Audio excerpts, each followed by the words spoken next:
Hi, my name is John Takis. I study and write about film music, and I wrote the liner notes for the 2021 Intrada Records CD release of Jerry Goldsmith's score for Extreme Prejudice. It's my pleasure to be your guide to this score, quite an underrated score in my opinion. And very shortly here, we'll be going through the entire score together, cue by cue. But I'd like to begin by talking just a bit about composer Jerry Goldsmith and how he found himself attached to this project, as well as the overall sound he developed for the film. Jerry Goldsmith decided he wanted to compose music for films at a relatively young age, and after his education, a lot of his early work, which was in the mid 1950s, was in radio and live television.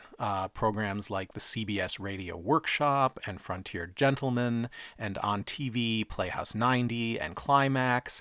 And because there was a lot of variety in these programs, this helped him develop a great deal of flexibility when it came to scoring different genres, so that when he moved into films, he very quickly established himself as a composer who could score anything and everything, whether it was his early westerns like Face of a Fugitive, or psychological dramas like Freud, or comedies like Take Her She's Mine, or war pictures like In Harm's Way, and that's just in the first half of the 1960s. So by the 1980s, when Extreme Prejudice was in development, he was absolutely at the top of his game. He'd been nominated for an Academy Award more than a dozen times across multiple genres and won it for his 1976 score for the horror classic The Omen. He was just incredibly flexible as a composer. In fact, he described himself as a chameleon. So when the modern action genre as we think of it today started to emerge in the 1970s and 1980s, Jerry Goldsmith was very well positioned to get in on the ground floor.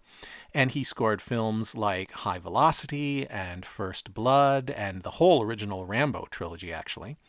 And of course, Extreme Prejudice. And to a film like Extreme Prejudice, he could easily bring not just the action aspect, but the military aspect, and the thriller aspect, and especially the Western aspect. He'd scored a great number of Westerns, films like 100 Rifles, and Take a Hard Ride, and Breakheart Pass. So he really had the ideal background and tools for a film like this one that hybridizes multiple genres. In a way, Goldsmith was almost fated to score Extreme Prejudice. The script had been written in the 1970s by John Milius, and right about the time he was talking about doing it as his next picture, Milius had just directed a 1975 film called The Wind and the Lion, and Jerry Goldsmith wrote a wonderful epic adventure score for that picture. So it's easy to suppose that if Milius had gone straight into Extreme Prejudice, Goldsmith would have been a top candidate to score it. But it didn't wind up happening that way. Milius decided to switch tracks and make a passion project about surfing called Big Wednesday, and he got one of his old surf buddies from film school, composer Basil Polidorus, to score it. So Extreme Prejudice was set aside until it eventually found its way into the hands of Carolco. And Carolco was a young company that had had a great early success with First Blood, and that was directed by Ted Kotcheff and scored by Goldsmith. And because Carolco was happy with how First Blood turned out, they initially had Kotcheff in mind to direct Extreme Prejudice. This was about 1983. And again, it stands to reason that if Kotcheff had gone right from First Blood to Extreme Prejudice, it would likely have been Goldsmith who scored it. But First Blood was such a hit that Goldsmith and Kotcheff went right on to do Rambo First Blood Part 2. And so finally, Extreme Prejudice wound up in the hands of director Walter Hill. Now, Hill had worked with a couple of composers over the years. He'd worked with James Horner on 48 Hours, but his composer of choice, who had worked on most of his pictures, was Ry Cooder, who had a background in guitar and was a sessions player before he started writing for film soundtracks. Cooder had done The Long Riders for Hill, and Southern Comfort, and Streets of Fire, and Brewster's Millions, and originally he was announced to be composing the music for Extreme Prejudice as well. He eventually had to back out, citing scheduling conflicts. He did remain on to supervise the film's source music, which is the music you hear in the bars and cantinas. And when Cooder left, Goldsmith was finally asked to score the film. Goldsmith and Hill had not worked closely together prior to Extreme Prejudice, though they'd both worked on Alien in 1979, where Hill was a producer, and they didn't have an opportunity to work together again afterwards, so this was their only real collaboration. But Hill spoke very highly of Goldsmith in later years and wrote about his respect for Jerry and his high musical standards. So now I'd like to talk for a minute about the sound Jerry Goldsmith created for Extreme Prejudice, which is a very intense hybrid of conventional symphony orchestra and synthesizers, which are featured very prominently. This was partly at the request of Hill, who didn't want a traditional sound, but it was also very much in keeping with where Goldsmith was at that point in his career. Goldsmith had always been a champion of working unusual sounds into his scores, whether it was the mixing bowls in Planet of the Apes, or the ram's horn in Alien, or the blaster beam in Star Trek the Motion Picture. And he'd been incorporating electronics into his scores as early as Freud in 1962. But he'd increasingly embraced that synthesized sound moving into the 1980s with scores like Gremlins and Runaway, which is entirely electronic, and Link and Hoosiers, both of which were 1986. So Extreme Prejudice in 1987 fits squarely into that trend. But more than that, the use of electronics makes sense in the context of this particular film because there's a clear dichotomy between Jack Benteen, who's this kind of old school cowboy lawman, and Hackett and his zombie squad of military spooks, who are immersed in modern technology and espionage techniques. And the contrast of orchestra and synthesizers in the score perfectly reflects that. The score for Extreme Prejudice was recorded in Hungary, where Goldsmith had previously recorded King Solomon's Mines and Hoosiers, and the head of Entrada Records, Douglas Fake, who put out the score's soundtrack album and who was with Jerry early in the process, tells a funny story about Goldsmith having to assure Hill that the music wouldn't sound Hungarian. It would sound American.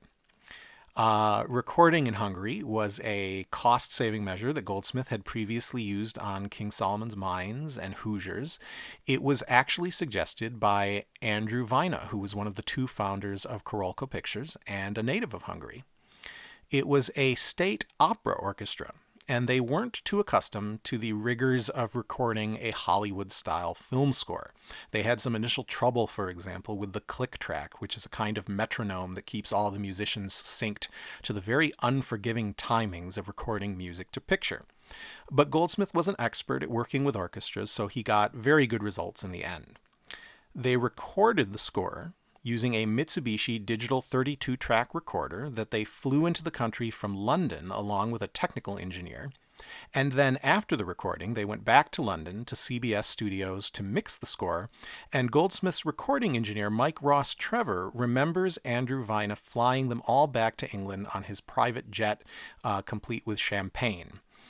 And after London, the stereo mixes were flown to Los Angeles, where Goldsmith and audio engineer Bruce Botnick created the original album presentation that was released by Entrada. But what you're about to hear is not that album program, but rather the full score, cue by cue, in the order in which those cues were originally slated to be used. And I'll be introducing each cue as we go to give you a little bit of background and musical context. And where a cue was rewritten, as some of them were, you'll get to hear it side by side with the original version for comparison. And actually, some of this material was not used in the film, or used only partially in the film. So if you've only heard the music in the film itself and not in soundtrack form, you'll be hearing some of this stuff for the first time. So, the first piece of music you're going to hear on this track was actually written to accompany the film's theatrical trailer. It wasn't the usual thing for Goldsmith to write an original piece of music for a film's trailer, simply because there wasn't often that kind of time or budget, but he did so on a few occasions, including on Rambo and Judge Dredd, although Dredd wound up being scored by Alan Silvestri in the end. In any case, the music Goldsmith wrote for the Extreme Prejudice trailer was not ultimately used. Instead, the trailer as released features music from Mike Oldfield's 1984 score to The Killing Fields. But Goldsmith didn't want to let the piece go to waste, and so he included it on his original album program for Entrada Records, where he simply titled it Extreme Prejudice.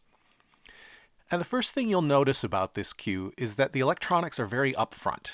Goldsmith is letting you know that this is going to be a major presence in the score, and for about the first 30 seconds, that's all you're going to hear. After that, we're going to get a quick musical sketch of the clash between Hackett's zombie unit and Jack Bentine. So it starts with the building blocks of the zombie unit material, which are a driving ostinato or rhythmic pattern, and this series of descending two-note figures that are going to be a running presence throughout the score. The zombie unit motif itself is based on a four-note kernel, da-da-da-da, introduced here in strings, which is set against the first five notes of Jack's primary theme, which is dun dun dun dun dun. And you'll notice that the kernel of the zombie unit motif has mostly ascending motion, while the kernel of Jack's motif is descending. And that sort of contrary motion is one of the tools Goldsmith uses to quickly signal the presence of two opposing characters or ideas, and you're going to hear these motifs trade off as the cue develops, setting the stage for the conflict to come.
The film itself opens with just over 5 minutes of music, arrival, and main title, that focuses exclusively on the zombie unit material. And in fact, the zombie unit motif is stated right at the very beginning of the cue in the lower strings, but it's done so slowly and methodically that you might not even notice it the first time through.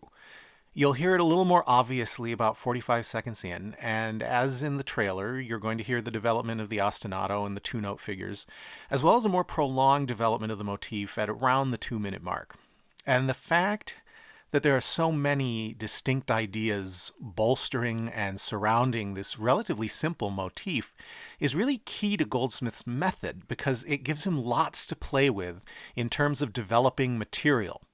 It's what's going to let him return to the material time and time again without exhausting the ear.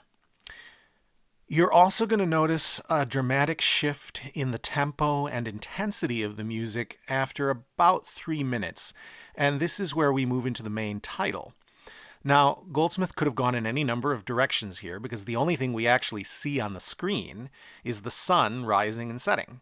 So he could have gone noble or romantic or tragic, but instead he sticks with this zombie unit material and just cranks up the intensity.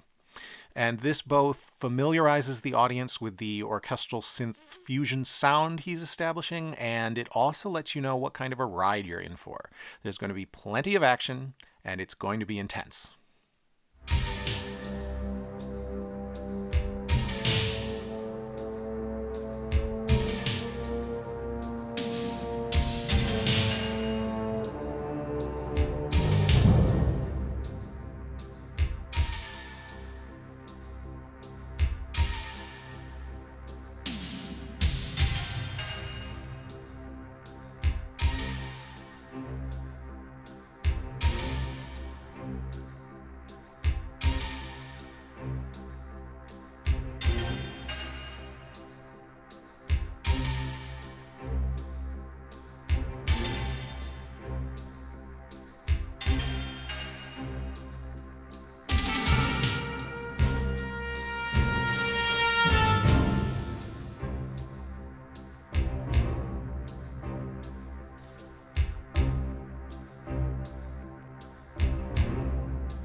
This next suite of cues introduces us to Jack Benteen and his girlfriend Sarita, and later on to Cash Bailey.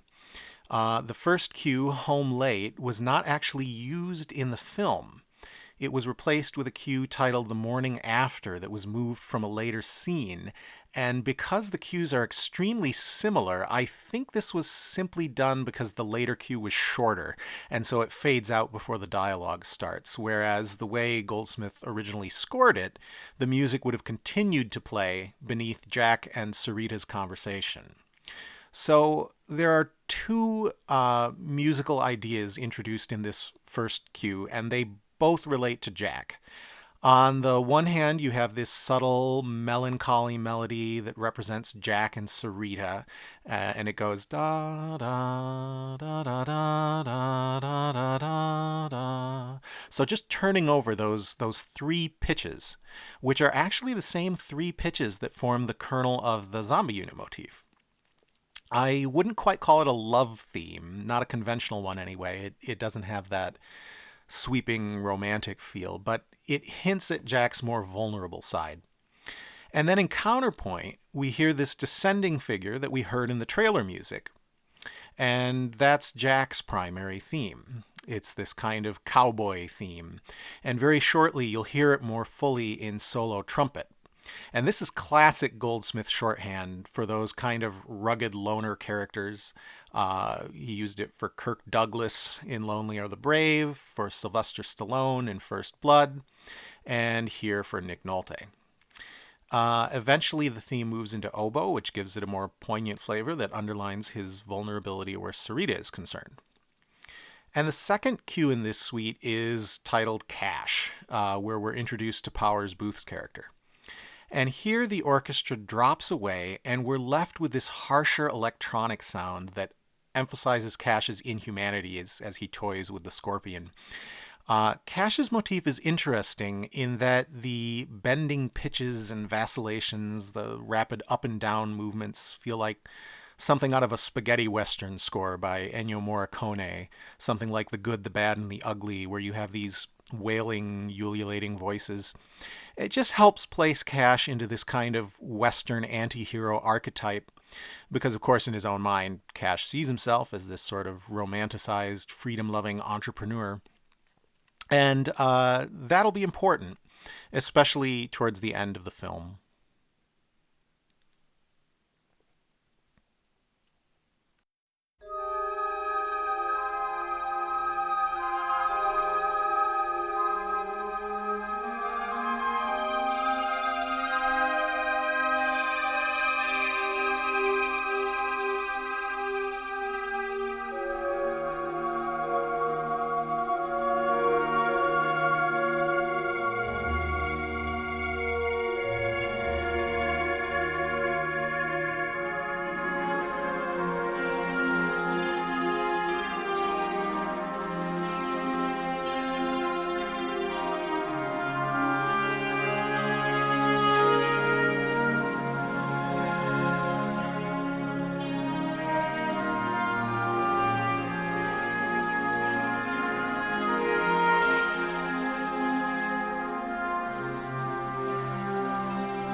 This next cue, the bomb, was only partly used in the film, a little under 3 minutes of music edited down from a 4-minute cue, which suggests that the scene leading up to the bomb going off at the restaurant was a bit longer when Goldsmith originally scored it. This cue returns us to the zombie unit material, but it's bookended by Cash's theme, and you'll hear both Jack and Cash's themes woven into the cue in counterpoint with the zombie unit figures, which is to say that they overlap each other in interesting ways. But the prevailing undercurrent is the zombie unit material. So musically, this cue represents both Jack and Cash becoming entangled in their scheme.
Next up, we have a short statement of the Cash theme, a cue called Next Time, that punctuates the end of the face-to-face confrontation between Jack and Cash. And this is as good a time as any to point out just how nicely this stripped-down electronic sound resonates with the tone and feel of the desert scenes. You have the cactuses and the heat and the sound of what I presume are cicadas. And the music really places you there in this kind of harsh and dangerous environment.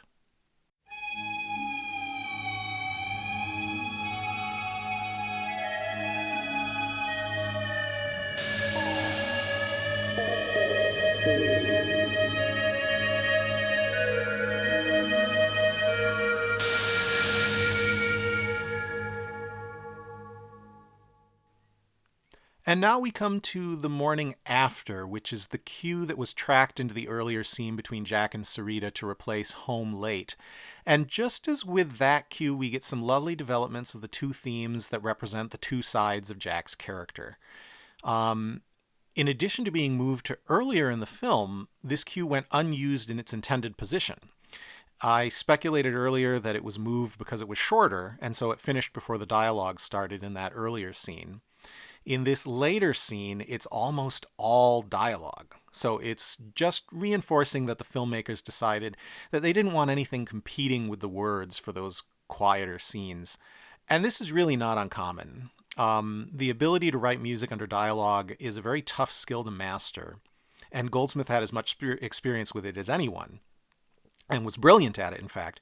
But it's just the nature of the beast that the cues under dialogue are often the first thing to get dialed out of the mix, and that is the case here.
So with this next cue, Dust, only about a minute and a half out of 4.5 minutes made it into the finished film. The cue begins in the aftermath of the shootout at the gas station, which Goldsmith did not score. And it wasn't out of the ordinary for Goldsmith to leave a scene like that unscored, where there are constant bullets flying back and forth, and it's just the noise and the chaos of a firefight. And if you wait to bring the music in until after the shooting stops, you can potentially make more of a dramatic impact. So we begin here with the Jack Benteen theme in a kind of strained and dissonant setting, which ties into the trauma of his friend Hank Pearson, the character played by Rip Torn, having been gunned down. The music really does an excellent job of conveying Jack's disturbed state of mind, even as he keeps his expressions stoic. And this is followed by a tense passage featuring the zombie unit material as Hackett and McRose take out a couple of thugs. And after that, in the film, the music just stops. But originally, Goldsmith kept going with a return to Jack's material, building on the first part of the cue and moving the theme into woodwinds for a more emotionally tender feeling as they take away Hank's body. And if you were to sync this music up to the film, you'd hear that it syncs right up to the cut to the bank, after which it no longer tracks. If you jump forward, however, the very end of the cue does fit the bank scene. So the music tells us that about 30 seconds of footage must have been cut here.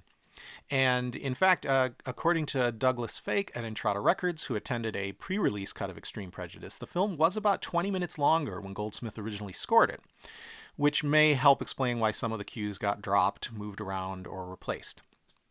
In any case, here's the music for the gas station aftermath, exactly as Goldsmith wrote and recorded it.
This next cue, titled The Funeral, doesn't appear in the film, but its slate number and cue title indicate that it was written for a deleted funeral scene for Hank Pearson. It's a short but very nice cue where Jack's theme gets maybe its most elegiac treatment, And the use of solo trumpet here really hammers home that Jack is now alone in this fight.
Next up, we have a cue titled A Nice Fellow.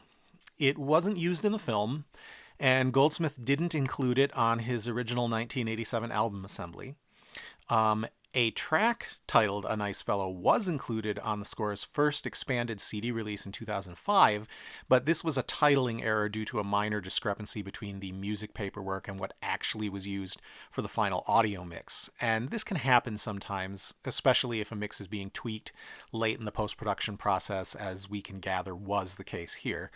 But the true cue, titled A Nice Fellow, was finally discovered and released for the first time on the 2021 Intrada Records CD. And while it wasn't used in the film, we know from its slated position and title that it was meant to accompany the scene where Jack uses his pen to examine the bullets from the gas station and Hackett drops by posing as a DEA agent. The scene isn't particularly exciting on the surface, but Goldsmith tried to give it some energy with a steady electronic pulse over the zombie unit ostinato, and you'll hear the unit motif in trombone to indicate Hackett's intrusion.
The next thing you're going to hear is Goldsmith's unused original conception of the cue titled The Plan, which was meant to play as Hackett goes over his plans and the squad lays the groundwork for the bank scheme. It's a great example of the fusion of orchestral and electronic elements, and it features a lot of interesting variations and combinations of the zombie unit material, really picking up the pace in the second half. You'll also notice the introduction of some echoing trumpet figures in this cue, which resembles a similar device Goldsmith used in his score for Patton, and it serves as his kind of musical shorthand for military minds at work.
So now we come to the first major rescored cue in the film, the revised version of the plan.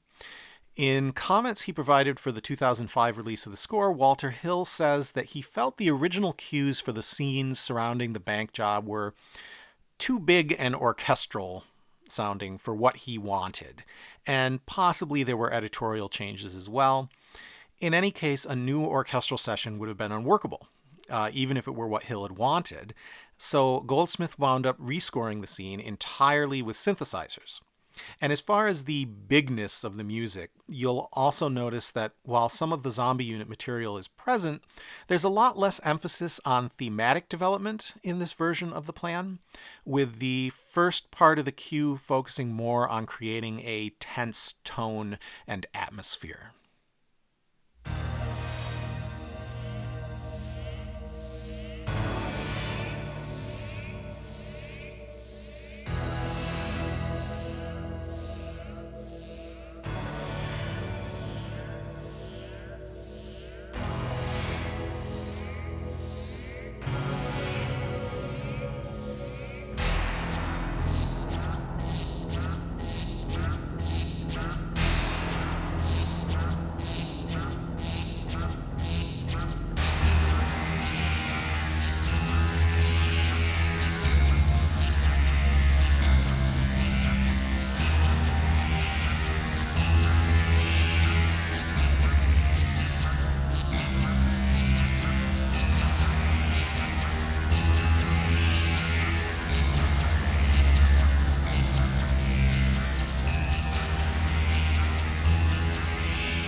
This next cue, Out of Business, is just a short development of the zombie unit material as they take out the phones at the police station. We're coming up on the bank sequence here, and so a brief cue like this was just meant to keep the energy up between set pieces. It's the sort of cue that was typically left off the soundtrack album, unless it was of special importance or musically useful as part of a suite, and which fans didn't really have the opportunity to enjoy until the modern era of expanded score albums and alternate music tracks like this one.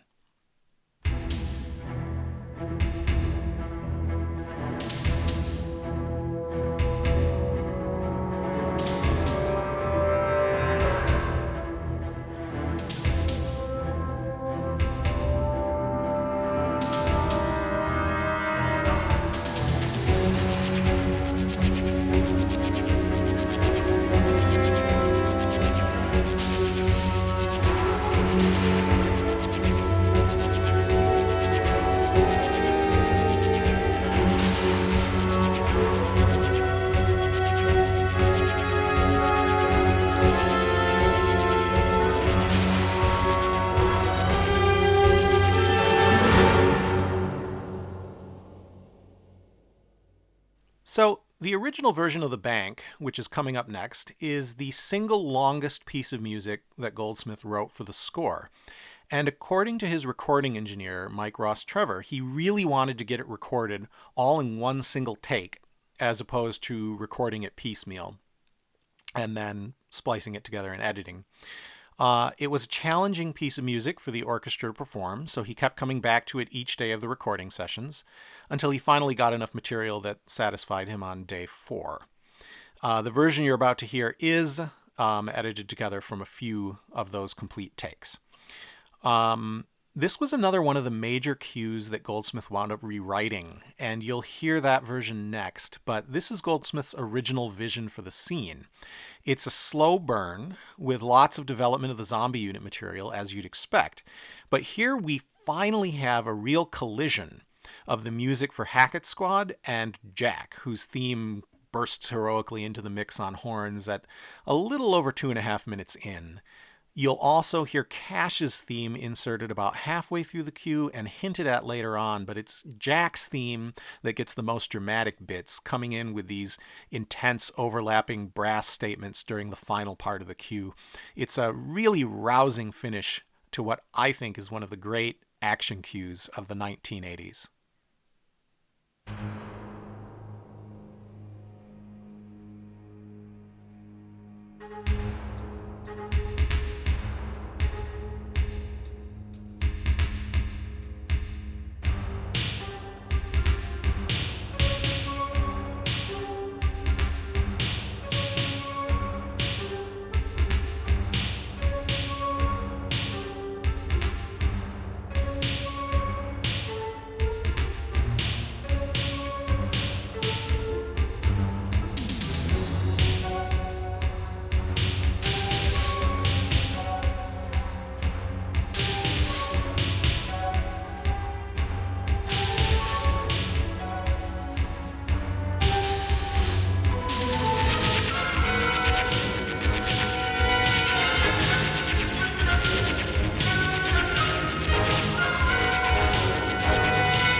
Now we have the revised electronic version of the bank.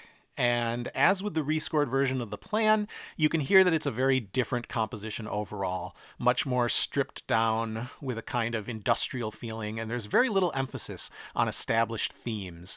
And this was Goldsmith's way of addressing Hill's concerns.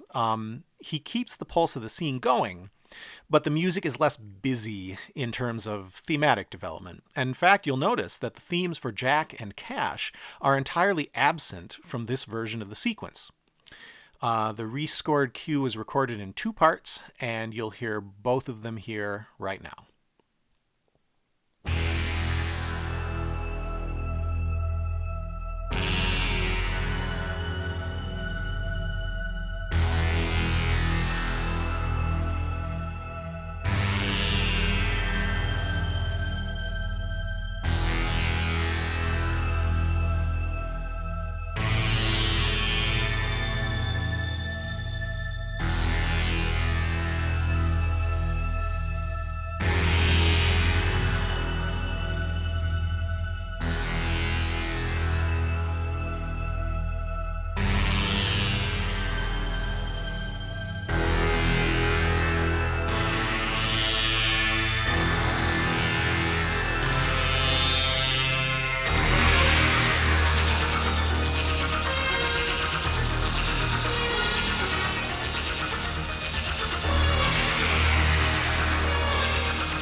This next cue is titled Identities, and you can hear it in the film as Jack finally learns the true nature and identities of the people that he's been dealing with.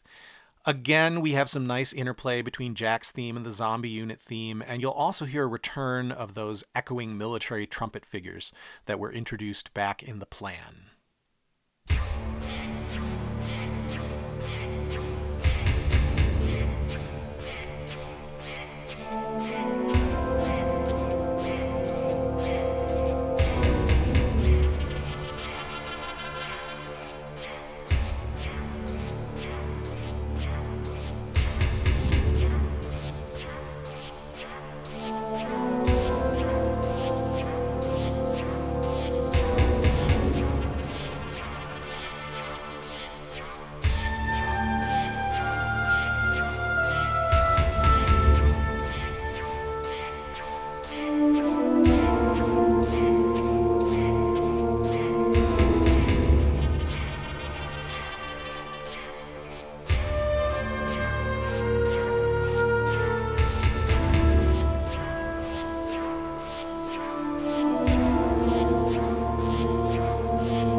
So Goldsmith is setting up the final act of the film now, and it's kind of the quiet before the storm.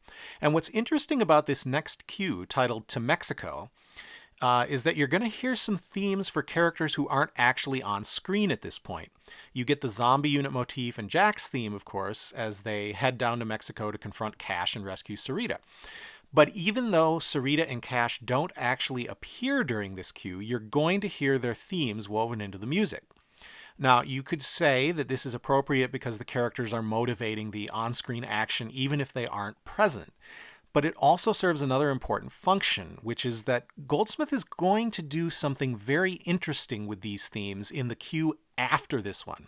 And so using them here is a way for Goldsmith to kind of keep them in the forefront of the audience's mind, even if it's just a subconscious thing.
We now have the cue No Friendlies, which is the cue where Jack walks through a Mexican Independence Day festival and up to Cash's compound. And this is a slightly surreal, almost dreamlike scene with fireworks going off everywhere in the sound mix and Jack walking past street musicians who are clearly playing instruments, even though all we hear is Goldsmith's music.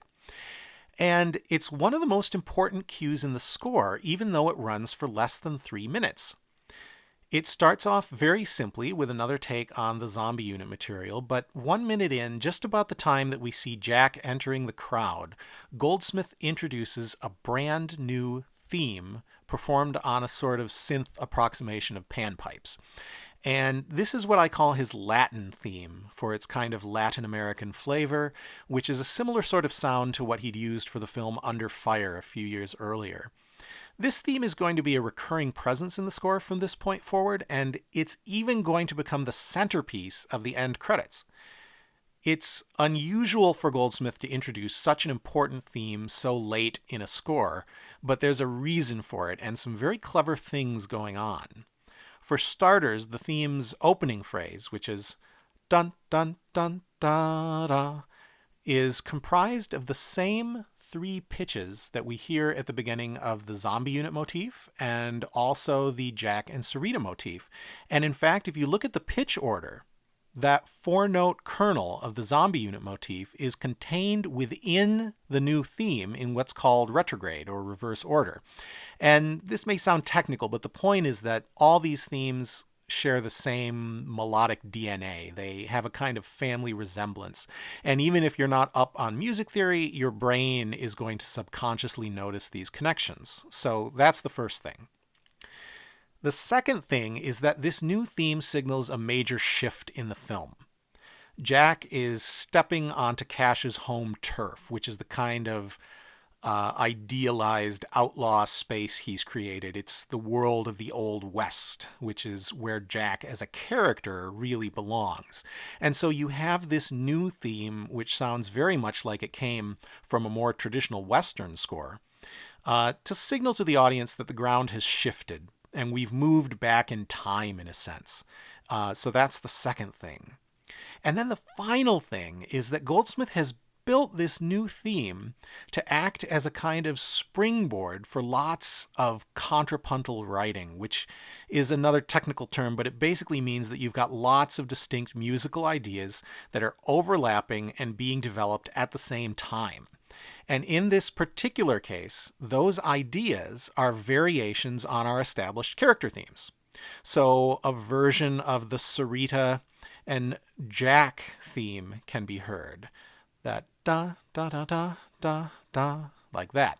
And we get a line that's evocative of Jack's primary theme. It's that da da da da da da da da. So then finally we have a romanticized version of Cash's theme. This da da da da da da da da, and that kind of floats over everything. And so this new theme, this Latin theme, becomes a very clever way to bring in and tie together everything that's come before, just as all the players are coming together for the final act.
This next cue, titled Positions, is a short one, but it reinforces the contrapuntal possibilities of the Latin theme by developing it alongside the zombie unit motif and the Jack and Sarita theme as Hackett and his men approach the compound. There's no dialogue during this sequence, and so it's a great example of Goldsmith's music carrying the weight of the scene.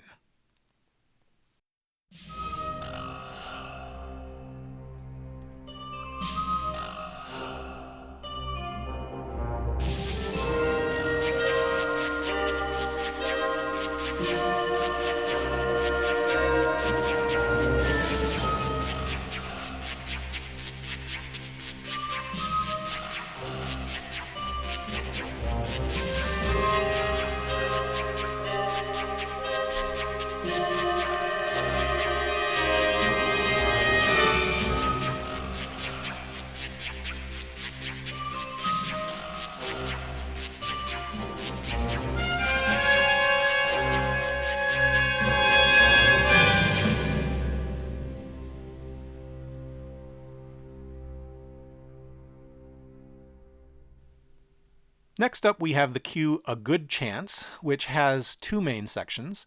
The first covers Hackett showing his true colors, while the second plays under the aborted standoff between Cash and Jack. And there's a nice statement of Cash's theme here before the Latin theme returns for the old school showdown. And unlike the Latin theme's previous appearances, there's no counterpoint this time. So the melody is simply functioning here in the traditional role of a classic Western film theme to accompany this classic Western film trope.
We now have another short cue, They Don't Care, which tees up the final bloodbath.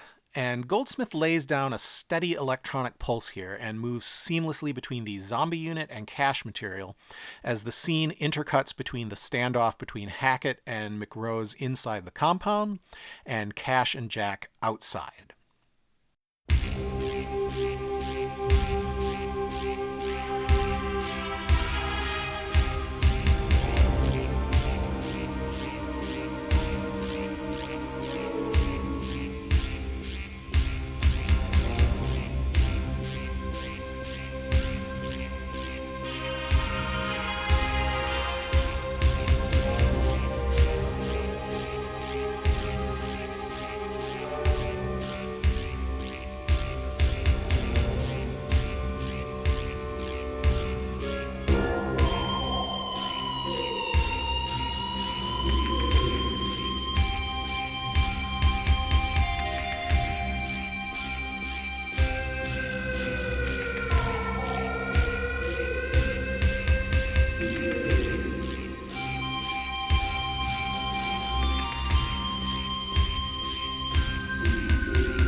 This next cue, titled Fighting, is one of the totally electronic cues from the rescore, but in this case it doesn't actually replace an original cue. So it's likely that Goldsmith originally left the climactic firefight unscored, probably due to the intensity of the sound effects. When you layer over this music, however, and play it over the scene, it does add a nightmarish gloss to the action. It's probably the most disturbing cue in the whole score, with lots of queasy bent pitches and cavernous textures and no real hint of melody, with only the zombie unit ostinato emerging toward the end of the cue and just a hint of those echoing military trumpets. If you pay close attention to the film mix, you'll notice that some music from elsewhere was spliced in and overlaid in the end, but here you have the cue just as Goldsmith wrote it.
What you're going to hear now is two versions of the same cue back to back, both titled You Ready? And actually, neither version of the cue was used where it was intended to be used in the finished film, which is the build up to the actual final shootout between Jack and Cash. Portions of both versions of the cue, however, can be heard earlier in the film during the scene where Cash drops in on Sarita and the zombie unit starts hacking into the phone lines. And it's actually the revised version of the cue that was mistagged as a nice fellow on the 2005 CD. Since neither version of this cue was used where it was intended, and since we can't be certain exactly where the edit was at when Goldsmith wrote it, it's difficult to say precisely how the music would have played within the scene. The majority of the cue is Cash's theme, which makes sense for the build-up to his death, but given the presence of a small amount of zombie unit material at the start of the original cue and the ending of the revised cue, we can speculate that this part of the music would have played over shots of the unit's dead bodies, whether that came before or after the shootout.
So finally, we come to A Deal, which is Goldsmith's finale and end credits cue. Now, Goldsmith typically used medleys for his end credits, either originally composed or spliced together from score excerpts, sometimes even both.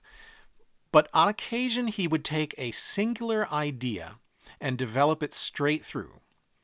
He would build layers of intensity as he went. We're talking scores like In Harm's Way or Papillon. And in Extreme Prejudice, that singular idea is the Latin theme. But because, as I mentioned earlier, he very cleverly designed the Latin theme to be a kind of staging ground for variations on the other major themes in Counterpoint, the cue does wind up becoming fully representative of the score. And it's almost fugue-like the way it builds layer after layer until the big finale, where we hear one last quote of the zombie unit motif to bring things full circle. And in my opinion, this is one of the most intricate and ultimately satisfying end titles of Goldsmith's career.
So that's Extreme Prejudice by Jerry Goldsmith.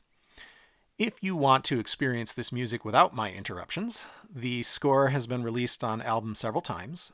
Jerry Goldsmith's original album program was released in 1987 on Entrada Records during the film's original release. It ran for what was at the time a very generous 50 minutes and has the advantage of being a composer-curated program of highlights. The score was revisited in 2005 as an expanded CD from La La Land Records, and in 2021 it returned to Entrada Records for a deluxe album presentation that has the full remastered score along with the original album assembly. But whichever way you choose to experience it, I hope you've enjoyed accompanying me on this journey through what I believe is one of the finest action scores of the 1980s, and just a real testament to the enduring genius of Jerry Goldsmith. So thanks for joining me, and happy listening.